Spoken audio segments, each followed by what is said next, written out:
ఒక ఇల్లు లోపలికి వెళ్ళిన వాళ్ళు తిరిగి బయటకు రావడం లేదు. ఒక సీరియస్ కిల్లరు పోలీసులని టార్గెట్ చేస్తున్నాడు. ఒక గేము నిజంగానే భూత్ అని పిలిచింది. ఇవి సాధారణ సినిమాలు కావు. తెలుగు వాళ్ళు ఎక్కువగా మిస్ చేసిన మలయాళం సినిమాలు. వీటిలో ఫస్ట్ మూవీ పేరు వచ్చేసి బ్రహ్మయుగం. అడవిలో తప్పిపోయిన ఒక మనిషి ప్రాణం కాపాడుకోవడానికి ఒక పాత ఇల్లులోకి వెళ్తాడు. అక్కడ ఒక వృద్ధుడు ఉంటాడు. కానీ అతను మనిషి కాదు అనిపించే విధంగా ప్రవర్తిస్తాడు. ఆ ఇంట్లో ఒక్కో విషయం బయటపడుతుంటే భయం నెమ్మదిగా మనసులోకి చేరుతుంది.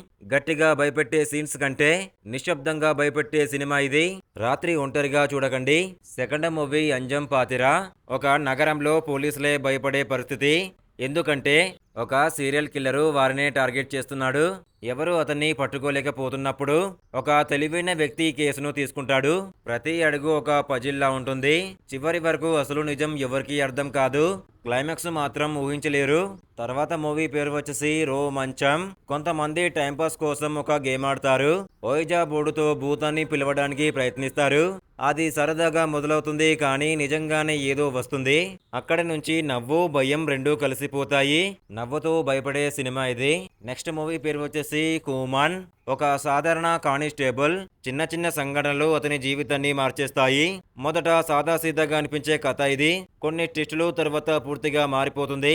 చివరికి ఎవరు నిజం ఎవరు తప్పు అనేది కూడా గందరగోళం అవుతుంది.